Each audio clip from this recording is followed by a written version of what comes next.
उपासक हर समय जुड़ा रहे इष्ट देव से।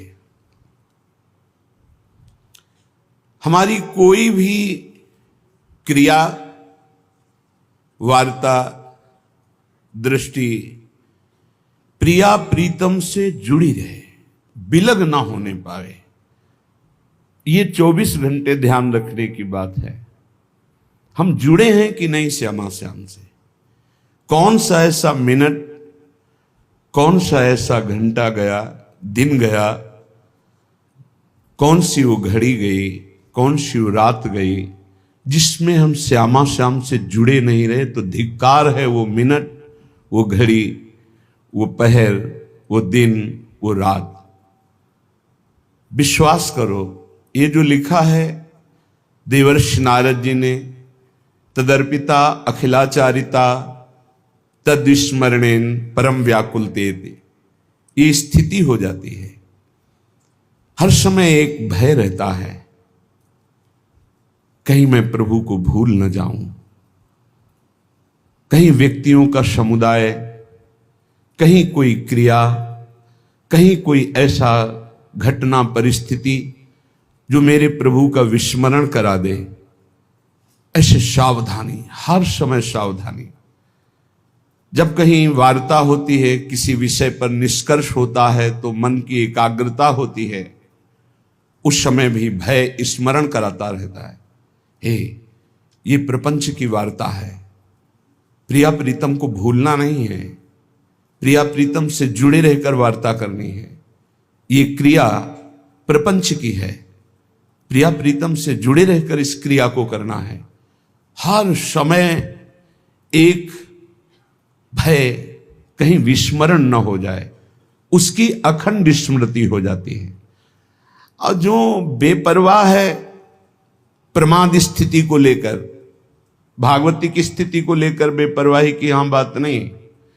प्रमाद हो गया, चिंतन हो गया, नहीं हुआ नहीं हुआ, ऐसा नहीं चलेगा। तद विस्मरणेन परम व्याकुलते। अगर प्रभु का विस्मरण हो रहा है तो हम उस क्रिया का आदर नहीं करते, उस व्यक्ति का आदर नहीं करते, उस परिस्थिति का आदर नहीं करते, उस घटना का आदर नहीं करते, उस जीवन का आदर नहीं करते। जो हमारे प्रभु का विस्मरण करा दे, वो घटना, वो परिस्थिति, वो जीवन धिक्कार है। तब उपासना में रंग आता है। ये माया का एक मनोहर जाल है। मनोहर शब्द पर ध्यान दीजिए, जो हमारे अंदर आशाओं का क्रम बनाए रखता है। ये खाना है, ये पीना है, ये भोगना है, ये देखना है, ये सूंघना है, ये जानना है, ये पहचानना है, ये पाना है। ऐसे एक जाल बना हुआ है। उपासक इसी जाल को काट देता है और माया जाल मुक्त हो जाता है। यही माया जाल है जो दिखाई नहीं दे रहा है। यही माया जाल है, कामनाओं का माया जाल, इच्छाओं का माया जाल, वासनाओं का माया जाल। ये बाहर नहीं है, ये अंदर है।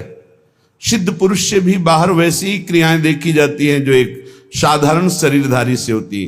खाना पीना दिनचर्या वैसे ही होती है, पर वो माया मुक्त होता है, इच्छा रहित होता है, कामना रहित होता है, द्वंद्वातीत होता है। और साधारण मनुष्य इच्छा और कामना से बंधा हुआ द्वंद्वों में पिसता रहता है। उपासना उपास्य देव की स्मृति का नाम है। उठते बैठते चलते फिरते खाते पीते हर समय हमारी इस प्रार्थना को मान लीजिए, हर समय हमें प्रियालाल से जुड़े रहना है। ये आप असावधानी अगर जितनी जल्दी मिटा दें तो भगवत साक्षात्कार उतनी जल्दी हो जाए। ये हृदय की बात कह रहा हूं। भगवत साक्षात्कार में दुख मिटाने में एक ही सबसे बड़ी समस्या है, संसार से सुख पाने की लालसा। इसको मिटा दे वही बहादुर, वही महावीर। इस त्रिगुणात्मिका माया पर विजय प्राप्त कर लिया। इच्छा ही माया है, इच्छाओं को रौंद दे, नष्ट कर दे, वही महात्मा, वही भगवत प्राप्ति का अधिकारी हो जाता है। श्रीपाद प्रबोधानंद जी कह रहे हैं, इन इच्छाओं को मिटाओ प्रभु की लीलाओं का गायन करके, प्रभु के नाम कीर्तन से बहुत शांति मिलेगी। आप राधा नाम जप करके देखिए, आप राधा नाम का कीर्तन करके देखिए, आप राधा नाम का ध्यान करके देखिए, आपको तत्काल शांति मिलेगी। हम ये नहीं कहते कि आप तत्काल धनी हो जाएंगे, आप तत्काल समस्त समस्याओं से मुक्त हो जाएंगे, नहीं, आपको एक परम शीतलता मिलेगी, एक बल मिलेगा, लड़ने का बल मिलेगा, सहने का बल मिलेगा, जीतने का बल मिलेगा, उत्साह मिलेगा, और मंजिल बहुत छोटी लगने लगेगी। जीना आनंद पूर्वक हो जाएगा, नहीं घुट घुट के चिंता और शोक में जीना, ये जीना भी तो क्या जीना, ये जीना क्या जीना। हर समय चिंतन अशांत है, हर समय कामनाएं तप्त कर रही हृदय को, कैसा जीना। हर समय एक आनंद की लहर आवे, अद्भुत सुख। श्रीपाद वर्णन कर रहे हैं, ये राधा वृंदावनाख्ये वन इति परमो भाति घोषः पुराणे तेनास्यान ब्रजेपि प्रकटमति महाश्चर्य पूर्ण स्वरूपम अस्याः प्रेम समोर्ध्वा सहि पर पुरुषः सर्वभावेन सिद्धस् तस्माद् राधा त्यभिख्या तदतिवश हरिम पश्य वृंदावनेन्दुम। पुराणों में प्रसिद्ध है श्री राधा किशोरी का यह निज महल है जिसका नाम वृंदावन है। उनके परम प्राण प्रियतम प्राणाराध्य और सुहाग हैं श्री लालजू महाराज। पता नहीं, सुना है कि वो शिव पुराण पढ़ते हैं, शिव पुराण की कथा कहते हैं। क्या वो अपने आराध्य देव भगवान शंकर से परिचित नहीं, जिसने राधा के विषय में बोला भगवान शंकर राधा कृपा कटाक्ष चाहते हैं, और उनका जस गाकर पेट भरने वाला राधा जी की ऐसे ऐसे शब्दों से उच्चारण होता है कि अशांति हो जाती। गोपाल शास्त्र नाम भगवान शंकर ने गाया है, राधा पति उदार धी। तुझे अपने इष्ट के वचनों पर विश्वास नहीं? यदि शिव पुराण की कथा कहता है तो भगवान शंकर ने गोपाल शास्त्र नाम गायन किया है अंबाजी को, और स्पष्ट आदेश किया जो राधा कृष्ण में भेद बुद्धि करता है उसे नरक की प्राप्ति होती है। और वो वर्णन करते राधापति उदार धी गोपाल शास्त्र नाम में। और राधा कृपा कटाक्ष जब वो वर्णन करते हैं तो मखेश्वरी, क्रीश्वरी, स्वधेश्वरी, त्रिवेद भारतीश्वरी, और उनका पति कोई पुरुष हो सकता है? वो कह रहे हैं उनके पति का नाम जान। जब दिल में कोई बात चुभती तो निकाले नहीं निकलती। कैसे मंद बुद्धि के जन हैं जो हमारी श्री जी को नहीं जानते। राधा कृपा कटाक्ष स्तोत्र भगवान शंकर का प्रसिद्ध है, और वो कह रहे हैं पूरी महिमा पढ़ के, मुनिंद वृंद वंदिते त्रिलोक शोक हारणी। ये कौन हो सकती है? कौन हो सकती है जो मुनियों के द्वारा वंदित है? उनको कोई साधारण पुरुष स्पर्श कर सकता है, देख सकता है?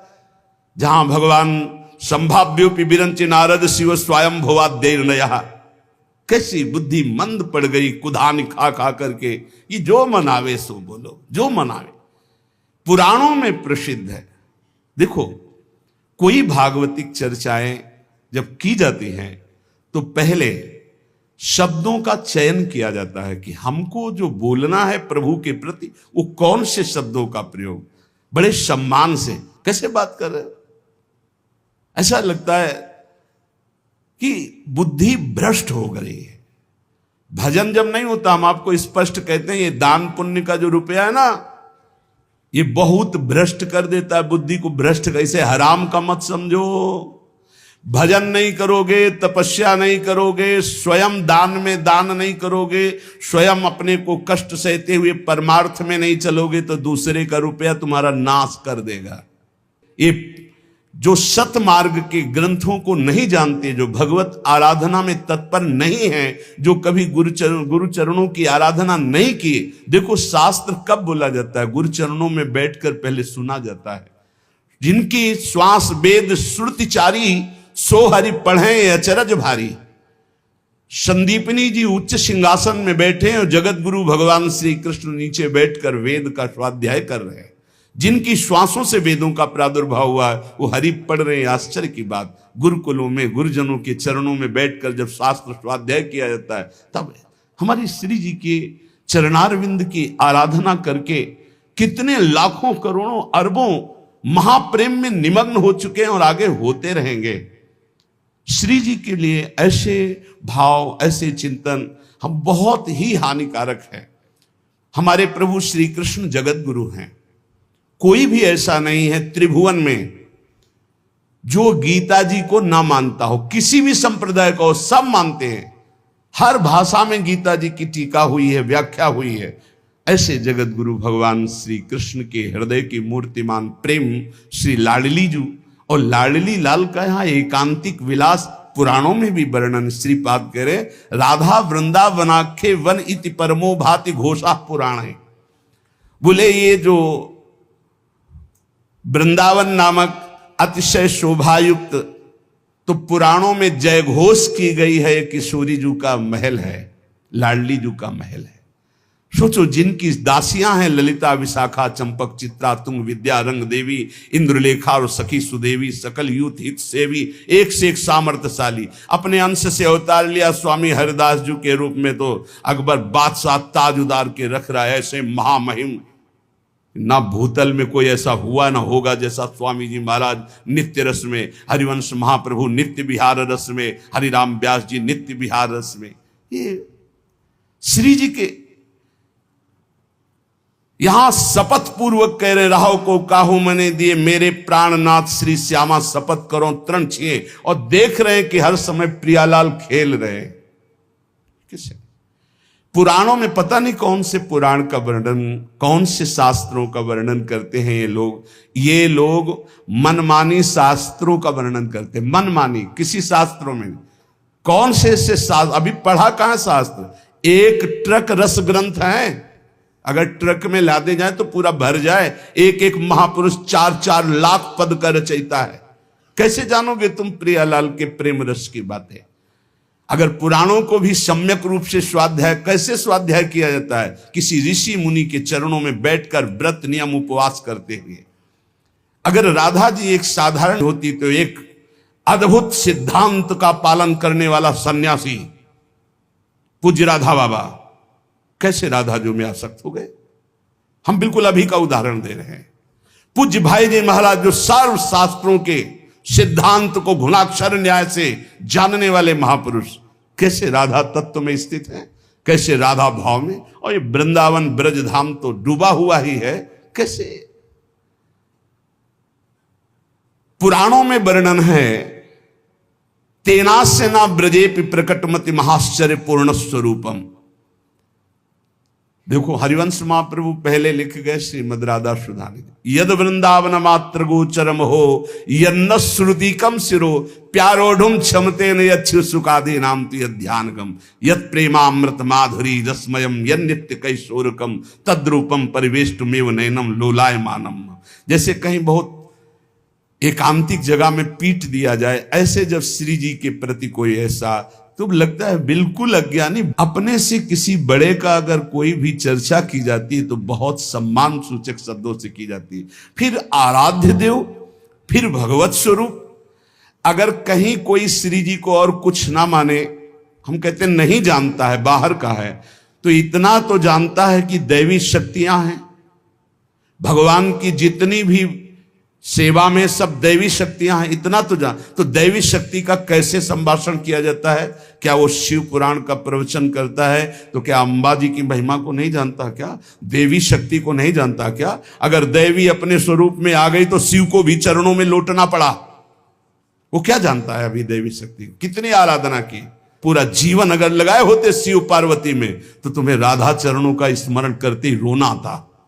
ये शिव की कृपा से ही मिला है, दहाड़ करके कह रहा हूं। क्या जानता है शिव के विषय में? शिव की कृपा थी, है और रहेगी। वही कर्पूर गौरम इधर आकर के गौरांगी प्रियाजू के और वो प्रियाजू की अवहेलना करता है, प्रियाजू की निंद। और जब फांस में फंसा तो कह रहा 14 वर्ष पहले का हमारा प्रवचन आज का थोड़ी है, 14 वर्ष पहले का है। क्योंकि आप तुम्हारे जैसे होता है ना 1 2 3 बढ़ना, ऐसे होता 10 9 8 7 6 5 4 3 2 1, ऐसे उतरना शुरू होगा। जब जीव भगवान के मार्ग में आकर भगवान का यश गाता है तो 1 2 3 4 ऐसे चढ़ता है, और जब कीन हो इसका वह अभिमाना तो उतरना शुरू हो जाता है। और ये ऐसे कार्य हैं कि इनमें उतरना नहीं होता, धम्म से गिर जाता है। पुराणों को गुरुजनों के चरणों में बैठ के सुनो और पढ़ो, तब प्रवचन करो। प्रथम सुने भागवत भक्त भगवत बानी, पहले गीता भागवत शास्त्रों को गुरुजनों के चरणों में बैठकर सुनो, त्रिकाल संध्या करो, नाम जप करो खूब डट करके, और फिर भगवत चर्चा करोगे तो तुम्हारी वाणी से रस ही निकलेगा। आंख मूंद लो, बस शुरू हो जाओ धारा प्रवाह, प्रभु के ध्यान में मगन होकर उनकी चर्चा, आंसुओं की झड़ी लग जाए समाज में, आप भी रोमांचित हो। ये भगवत रस। तेनास्य न ब्रजेपि प्रगट मति महाश्चर्य पूर्ण स्वरूपम, जो हमारी राधा किशोरी का पूर्ण आनंद में सौंदर्य रूप है वो ब्रज में भी प्रकट नहीं हुआ। श्री जी ने अपने अंश से वृषभानुकुल में जन्म लिया, लेकिन जो निकुंजेश्वरी के रूप में विराजमान है, जो ध्रुवदास जी कह रहे हैं, कोटि कोटि रसना जो रोम रोम प्रति होई, प्यारी जू के रूप को न प्रमाण कहो जात है। करोड़ करोड़ जिह्वा यदि एक एक रोम में हो तो भी प्यारी जू के रूप की महिमा। अरे जिन श्री राधा किशोरी को देखने की क्षमता रुक्मिणी जी में नहीं हुई, प्रसंग सुना चुके हैं कई बार, उनको कोई गोप छू सकता है? यही प्रगट किशोरी जो वृंदावनेश्वरी वृषभानुकुल में जन्मी, उनकी बात कह रहा हूं। कैसे कैसी मति, कैसी गति, कैसा हृदय मलिन हो जाता है। उसके बोलने का ढंग सुनना, क्लिप है, बोलने का ढंग सुनना, कैसे बोल रहा है तू, राक्षस बुद्धि सवार हो गई तेरी बुद्धि में, तभी ऐसे बोलता है। क्योंकि जब बुरी दशा आने के पहले बुद्धि बदली जाती है, जब किसी की बुरी दशा आनी होती है तो उसकी बुद्धि का परिवर्तन, अगर बुद्धि ठीक है तो सब ठीक है, बुद्धि नष्ट तो सब नष्ट हो जाता है। भगवान के रहस्य को जानने के लिए भगवान की आराधना अत्यंत आवश्यक है। वही अपना जब रहस्य प्रकाशित करते हैं तब प्रेम रस की प्राप्ति होती है।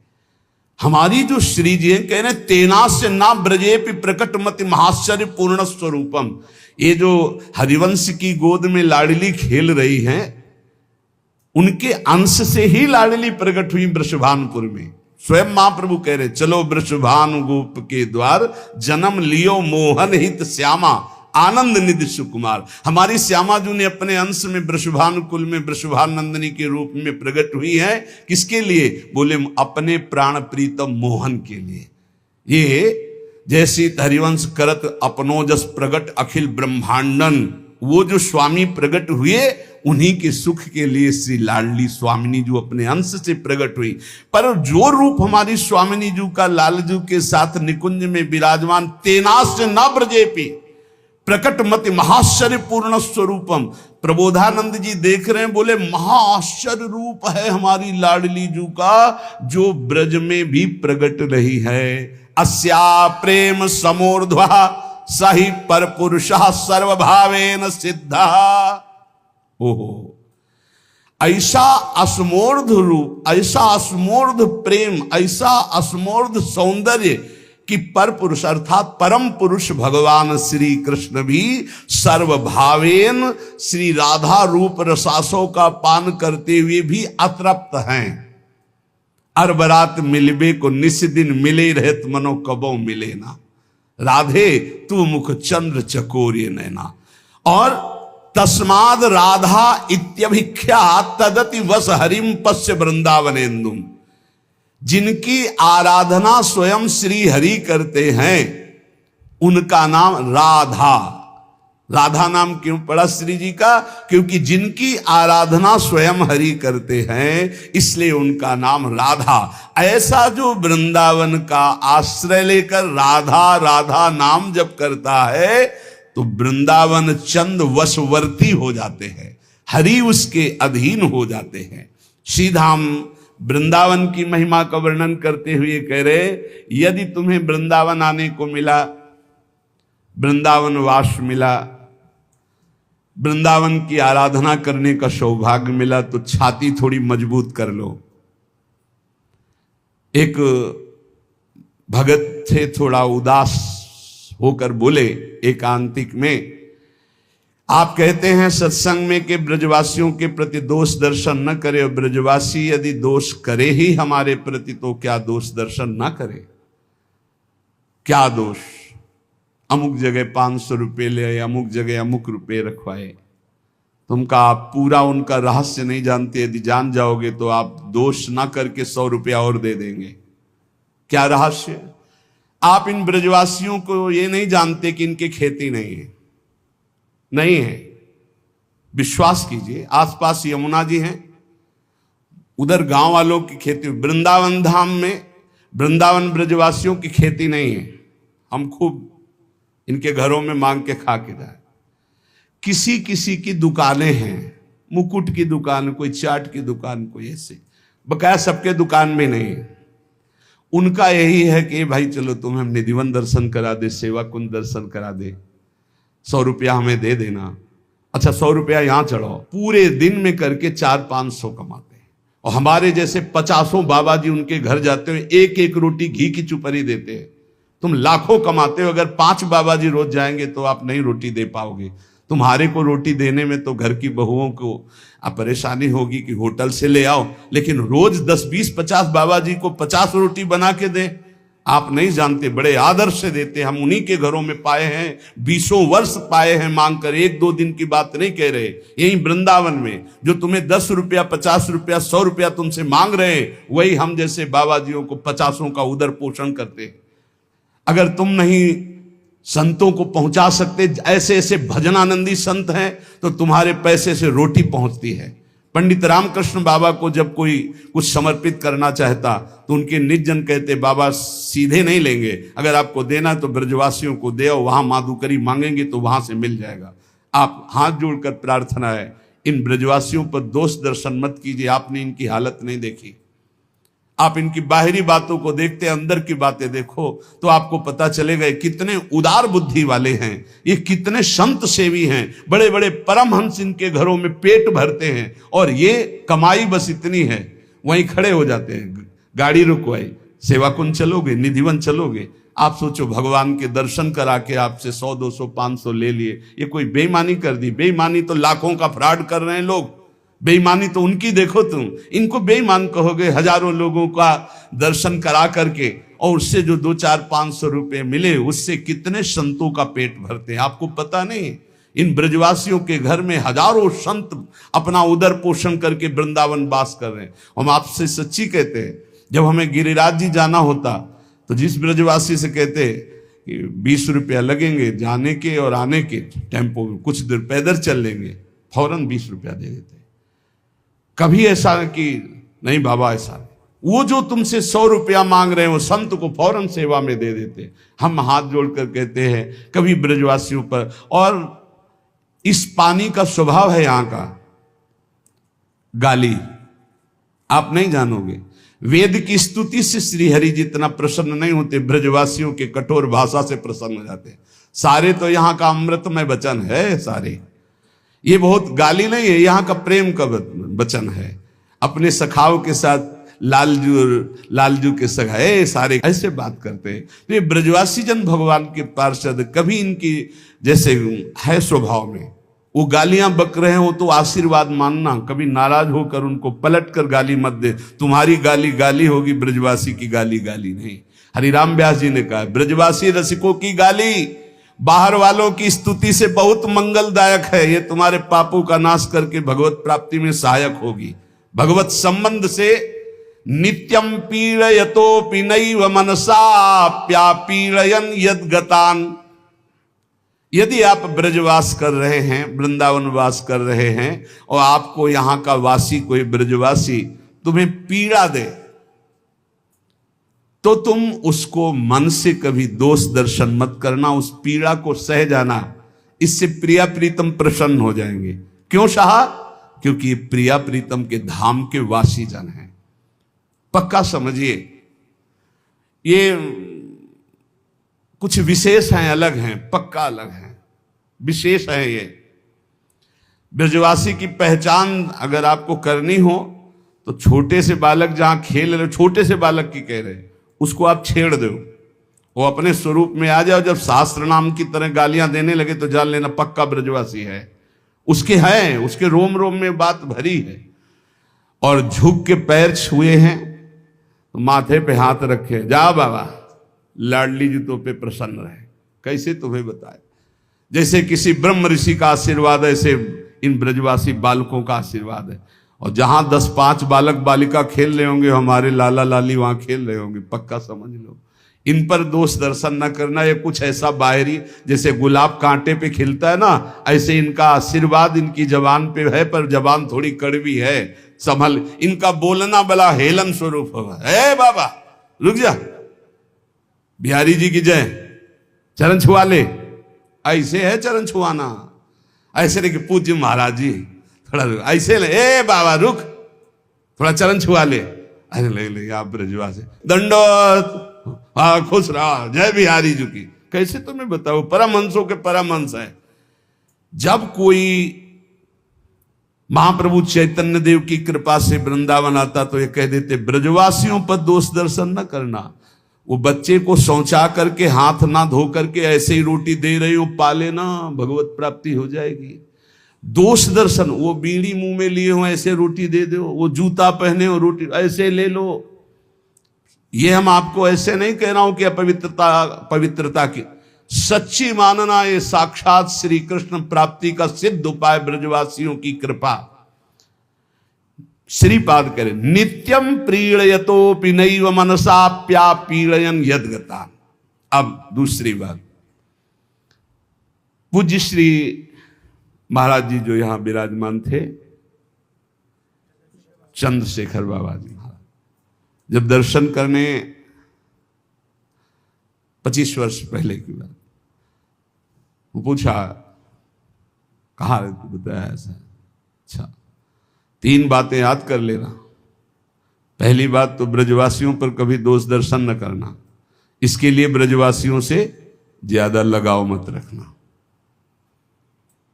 सावधानी बताई थी कि इतना ही जितने से हमारी श्रद्धा बनी रहे, ज्यादा घुलो मिलोगे दोष दर्शन हो जाएगा।